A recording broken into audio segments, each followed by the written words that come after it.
The Galactic Council sat inside a huge golden chamber, floating high above the planet Turanax 7.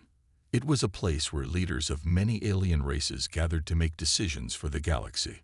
The walls glowed with soft blue light, and the air was filled with the low hum of energy. Today, they were laughing. "Earth is still fighting over borders," said High Speaker Lurox of the Dralvian Empire, his sharp teeth showing in a grin.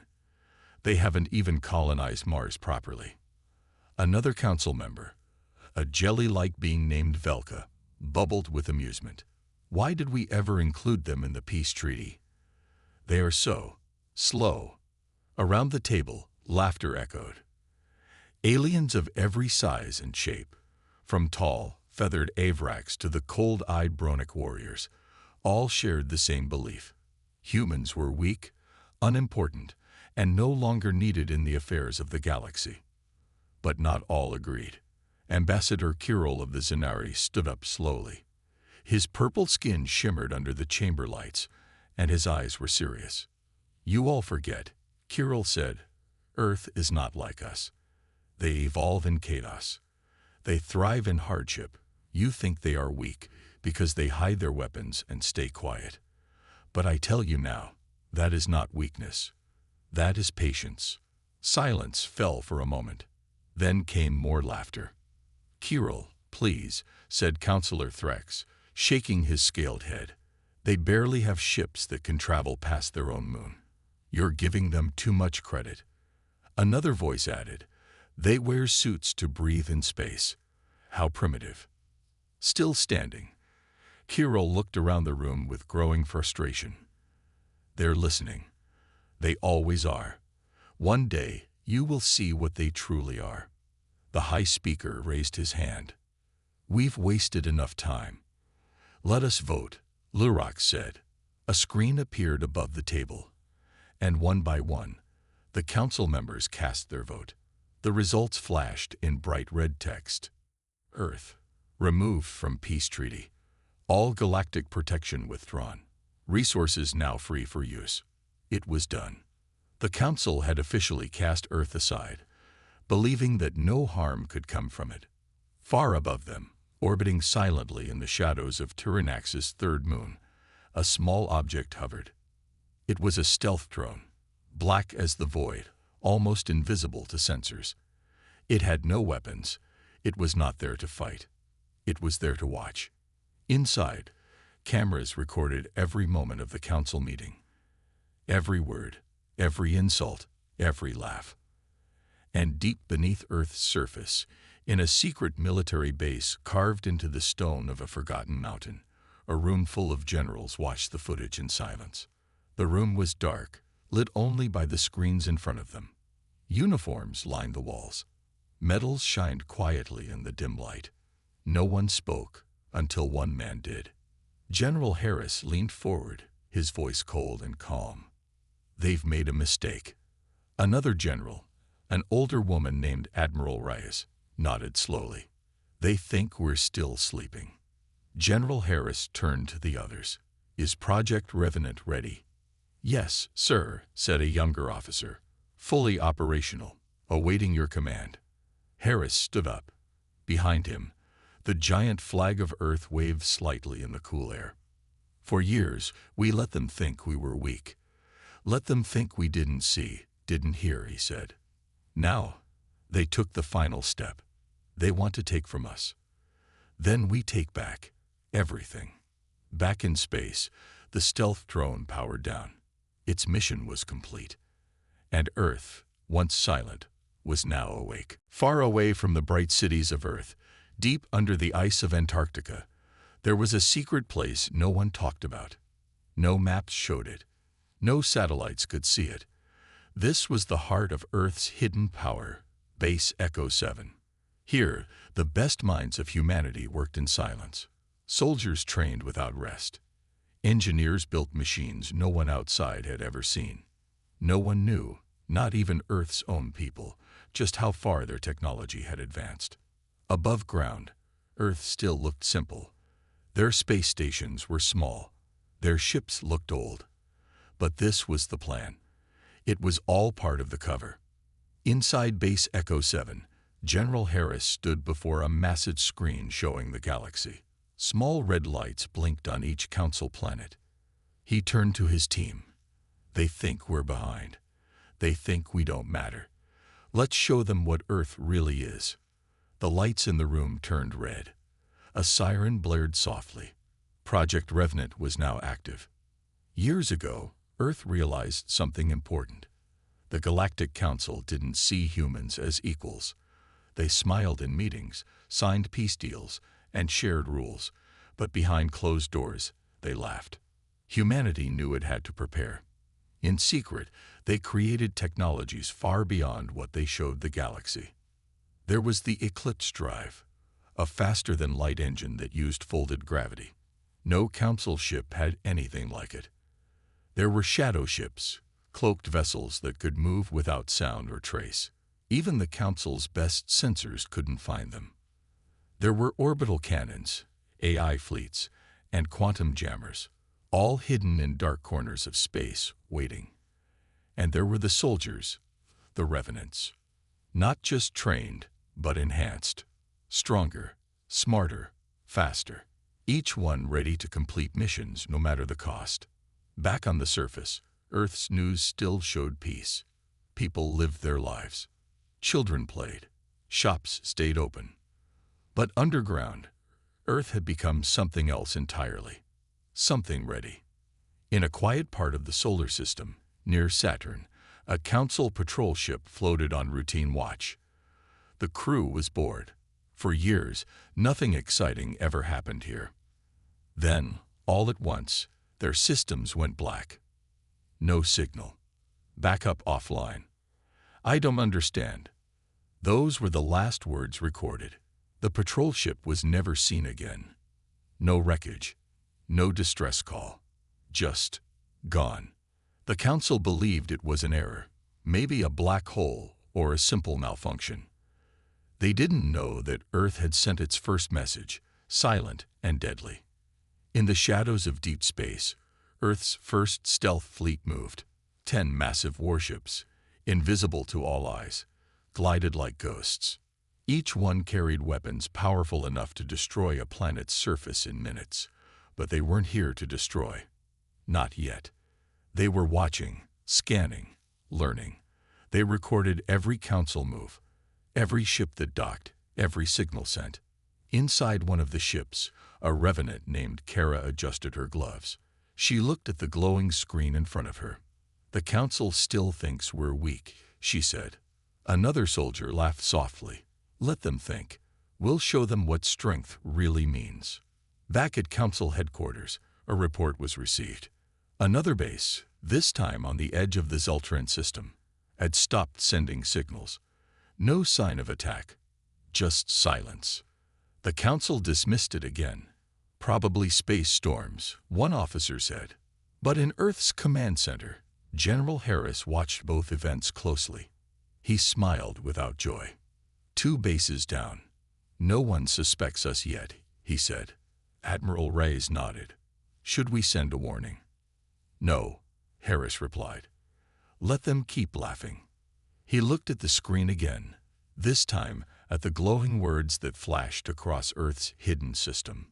Phase on, complete. Phase 2, in motion. Earth had once begged to join the stars. Now, the stars would beg for Earth's mercy. 3 council planets had gone silent in the last 10 days. First was a border patrol outpost, then a resource mining station, and now, a full trade hub with over 20,000 residents. No explosions, no warnings, no trace. Inside the council chamber, panic had begun to spread like wildfire. "What is happening out there?" shouted Councillor Threx, his green scales twitching in fear. "We are losing control of our own systems." Another ambassador slammed his fist. Could it be pirates? Rebels? Or something worse? No one said it out loud, but many had started to think the same thought. Earth. Ambassador Kirill, who had once warned them, now sat quietly. He had no smile on his face, only silence. "I told you," he whispered at last. You've awakened something you don't understand. Thousands of light years away, in deep space, Earth's stealth ship Black Echo hovered near a massive Council fuel station. Inside, Captain Kara, a revenant, stood by the window. Her black armor reflected the soft red lights of the control room. "All systems ready," said her tech officer. "Cloak holding steady. No enemy scans." Kara gave a small nod. "This is not a war," she said. "This is a warning." She pressed a button on her wristpad. A signal shot across space. Instantly, 6 more stealth ships uncloaked, surrounding the station in perfect formation. Each one aimed precise magnetic torpedoes at the fuel lines and power grid. Seconds later, the station's lights flickered. Then, darkness. Boom. A series of silent explosions ripped through the station's core. The station did not explode into pieces. It collapsed inward, pulled apart by targeted gravitational bombs. No one died. All staff had been safely teleported off in advance by Earth's tech teams. This was Earth's message. We can reach you, anywhere, anytime. Back on Earth, General Harris watched the live feed. "The strike was clean," said Admiral Rice. "No casualties. No alerts triggered." Harris didn't smile. "They'll know it was us." "Yes," she said. "But now they'll know what we're capable of." On another screen, Council military responses began lighting up. Ships were gathering. Scans were increasing. But they were looking in the wrong sectors. Too far, too late. Earth had already moved. In a distant galaxy, the planet Voltec 9, a Council weapons manufacturing world, had just received an unexpected transmission. The screen showed a human, wearing no armor, no mask, just a black coat and cold eyes. "This is Earth," he said calmly. "You removed us from your treaty. You laughed at our silence. But now we speak." He leaned forward slightly. "We asked for peace. You chose greed. Now, we choose action." The screen cut to black. And then, the ground of Voltec 9 began to shake. Council soldiers ran out of buildings, scanning the skies. But nothing was there. Then came the sound, not from above, but from beneath. Suddenly, giant drills burst out of the ground, shaking the entire planet. Earth's subspace tunneling tech, thought impossible by the Council, was now real. And it was under their feet. A massive EMP wave swept through the city. Defense systems went offline. Weapons jammed. Ships powered down. Within 5 minutes, the planet's entire military grid was gone. No one was hurt, but nothing worked anymore. Earth had struck again. Panic spread across the galaxy. Council meetings turned into shouting matches. "Earth must be stopped." "Impossible. We can't even find them." "Why didn't we see this coming?" Only Kirill stood silent. He whispered to himself, "Because you never looked." Back in the shadows, Earth's revenants gathered. They weren't celebrating. They weren't proud. This wasn't revenge. It was justice. In a final scene, General Harris walked down a dark hallway, past giant doors with warning signs. He entered a room filled with light, and a single glass chamber. Inside it, something glowed. A weapon? A being? We don't know yet. But Harris looked at it and whispered, "Not yet. Let's see if they're smart enough to back down. If not, we unleash you." The galaxy was in chaos. News of Earth's silent attacks spread faster than light. Systems across the galaxy, once confident in their power, now feared every shadow.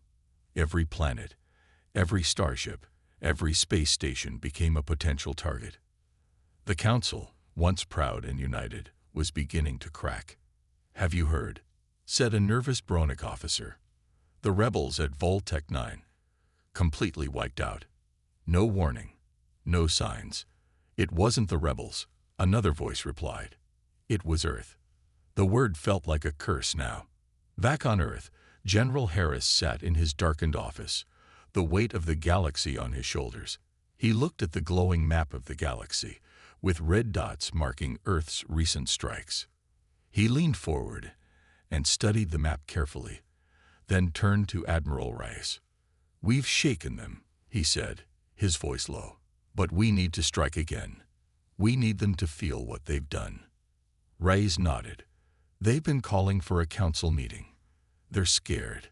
The truth is, they don't know what to do next." "Good," Harris said. "We have them right where we want them. But we still need to do one more thing.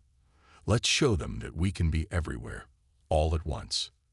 He tapped a few buttons on his console, sending a message to the hidden fleets waiting across the galaxy. In the Grand Council chamber, tensions were high. The council had called an emergency meeting. The room, once full of confident leaders, now felt empty, filled only with doubt and fear. High Speaker Lurox, his usual arrogance gone, stood at the head of the table, pacing. His sharp teeth ground together. "This has gone too far," he said. "Earth has shown us their power. We must stop them." "I agree," said Councillor Threx, his voice trembling. "But how? We don't even know where they are. They strike from the shadows, disappear like ghosts." Ambassador Kirill spoke quietly, his purple eyes filled with concern. "You will not stop them. You never could." Lurox turned sharply, his eyes burning with fury. "Then what do you suggest, Kirill? You warned us, but now we're stuck in a corner. What do we do?" Kirill didn't answer right away. He stood, his tall figure casting a long shadow. "You cannot stop Earth by force alone," he said, his voice calm. "The only thing you can do is appease them. Offer them something they want." Lurox sneered. "You think they will listen? They've proven they want power. They want control." "Control is what they take when they're forced," Kirill replied. "But it's not what they need. What they need is respect." Meanwhile, back on Earth, General Harris looked over the reports of the latest strike. Every time they hit, the Council's defenses grew weaker, but there was still something missing. "They don't understand yet," he muttered. "They think we're a threat to be destroyed. They don't see what we're really doing." Admiral Reyes raised an eyebrow. "What are we doing, General?" Harris turned and looked her straight in the eye. "We're teaching them what happens when you ignore us." He hit a button, and another map appeared on the screen, this time of a large, heavily guarded council base on the edge of the galaxy. It was a high-priority site, full of resources. "Phase 2, Harris said quietly. Back in the council chambers, panic was spreading. "We've already lost Voltec 9, Councillor Threx said. "If we lose another base, we'll be finished. Earth will own the galaxy." "We need a plan," Lurox snapped. "Something that works." Suddenly, the lights in the chamber flickered, and the room fell into darkness. Seconds later, the screen at the front of the room flashed to life. A human face appeared. It wasn't General Harris. It wasn't Admiral Reyes. It was someone much, much more terrifying. A woman. A revenant. Her eyes were cold, her face unreadable. "This is Earth's message," she said, her voice calm but deadly. "You've ignored us. You've pushed us aside. But we are not a galaxy of weaklings. We are not your playthings. You wanted to test us.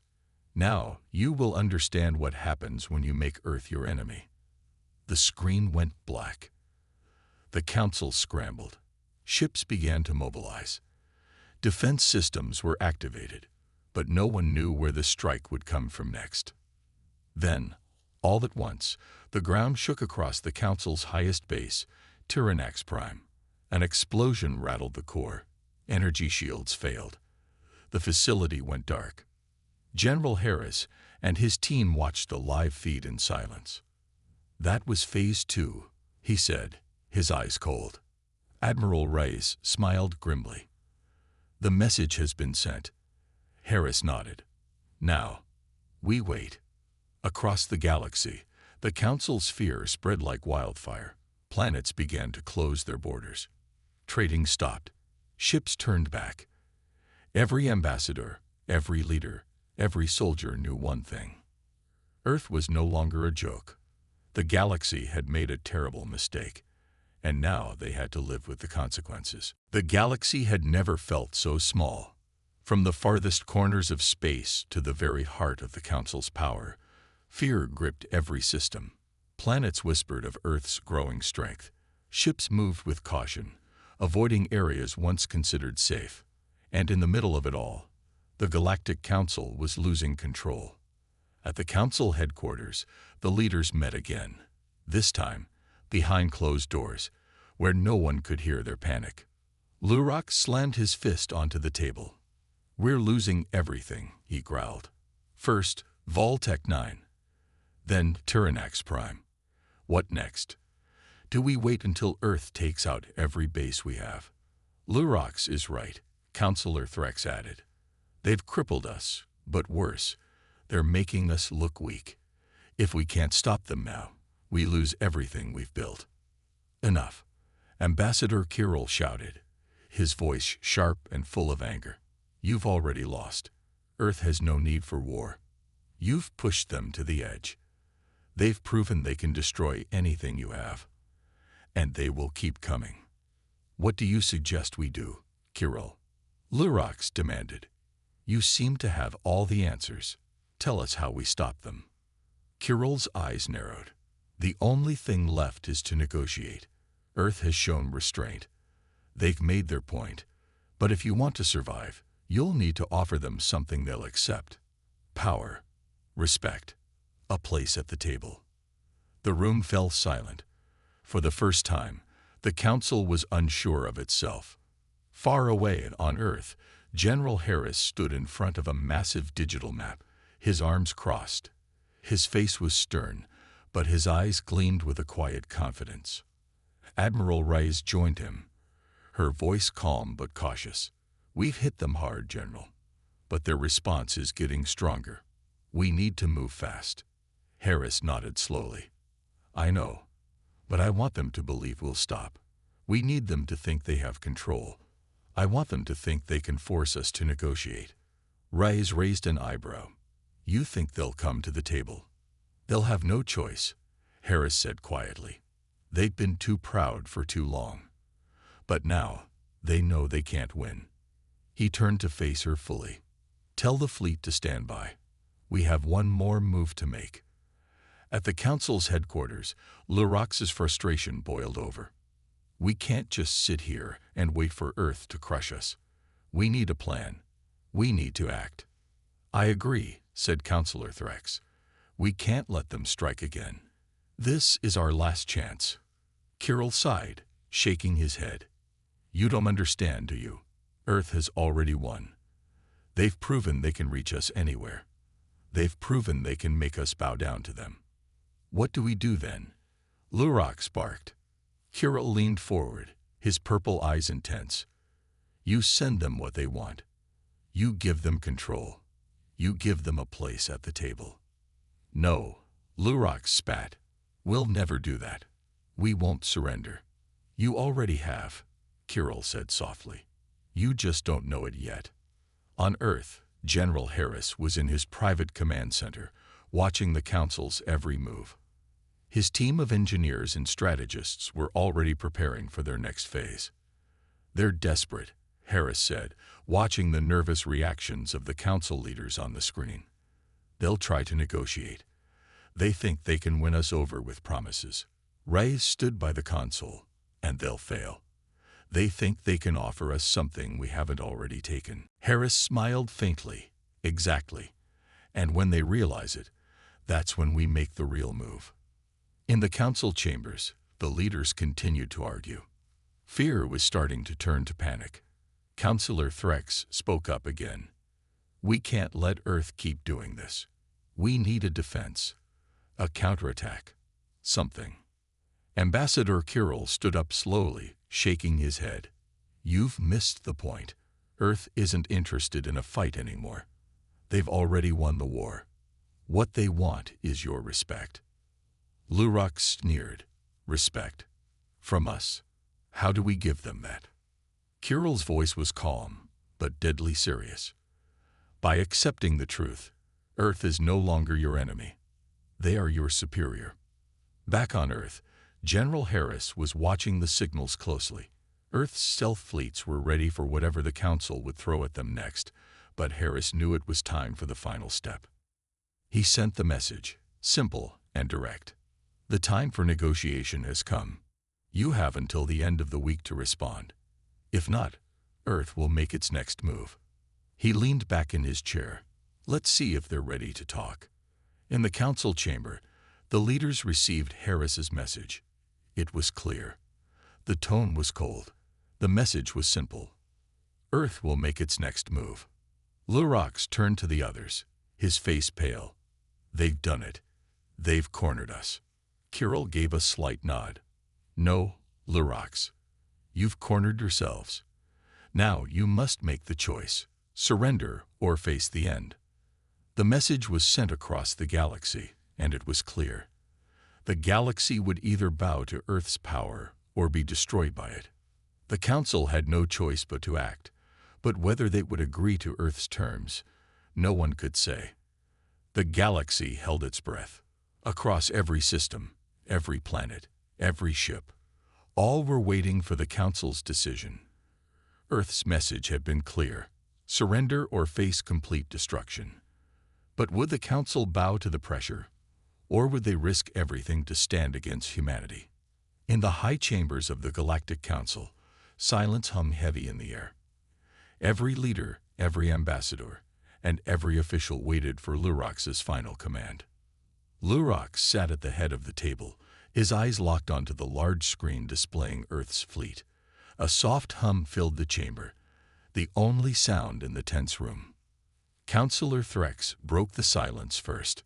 We can't just give in to them, he said, his voice shaky. The people will never accept it. Earth cannot control the galaxy. We can't allow that. Ambassador Kirill spoke quietly, his voice filled with calm wisdom. And yet, it seems we have no choice. Earth has shown us their strength. They have proven that they can strike us down whenever they choose. But they won't strike if we give them what they want, Threx argued. The question is, Kirill continued, whether we have anything left to offer. Lurox slammed his fist on the table, his voice rising with frustration. We can't be weak. We've fought for centuries to control the galaxy. Do you really expect me to hand it all over to a species we once laughed at? Kirill's eyes narrowed, his voice unyielding. You've already lost it, Lurox. Earth has already taken everything that matters. If you don't accept their terms, it's over for all of us. On Earth, General Harris stood in front of a large monitor displaying the Council's response. He wasn't surprised by the silence coming from the other side. He knew it would take time, but Earth's offer was too big to ignore. The Council was running out of options. We've given them everything, Harris said, turning to Admiral Reyes. Now it's their move. Reyes nodded. They'll either surrender or we end them. Harris stared at the monitor, his mind racing. It was now or never. He'd led humanity through the toughest battles. But this was different. This was not about fighting an enemy. It was about making sure Earth's place in the galaxy was secured forever. Prepare the fleets, he said quietly. If they don't agree to our terms, we strike. Back at the Council headquarters, Lurox paced in circles. The room was filled with murmurs and nervous glances, but no one dared speak until he made his decision. After what felt like an eternity, he finally stopped and turned to face the others. We have one option left, he said, his voice filled with finality. We offer them peace, and we beg for their mercy. We give them everything they want. Threx's eyes widened. You can't be serious. You would let them have control. Lurox's gaze was cold. What other choice do we have, Threx? We can't win this war.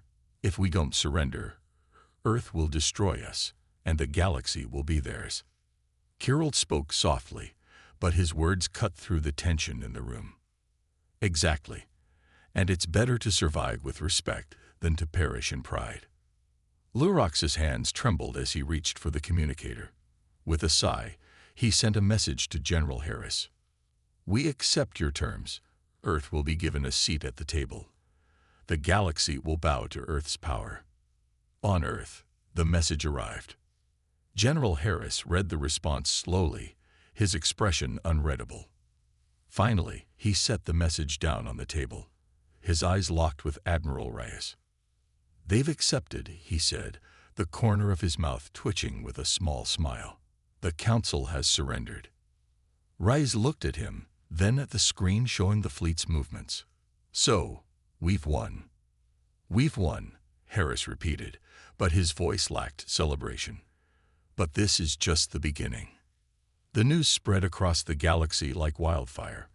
From the furthest colonies to the richest trade routes, every system was abuzz with the same thought. Earth had won. For the first time in history, the galaxy knew what it was to be ruled by humanity. Earth wasn't just a planet anymore. It was the center of power, and everyone had to obey. In the Council's chamber, Lurok stood, watching the screens as Earth's fleet began to move into their space. He was no longer the proud, commanding figure he had once been. His shoulders were heavy with the weight of failure. "You've won, Earth," he said softly, more to himself than anyone else. "But I wonder, will you remember what it took to get here?" Kirill's voice was quiet, but there was a sense of finality in it. "Earth will remember. They've shown us their strength, but they've also shown us their mercy. There is much we can learn from them. Lurox, you might have lost the war, but we've gained a powerful ally." Lurox didn't respond. He simply turned to face the window, staring out into the stars, stars that no longer belonged to the Council. Earth had taken control, and the galaxy would never be the same again.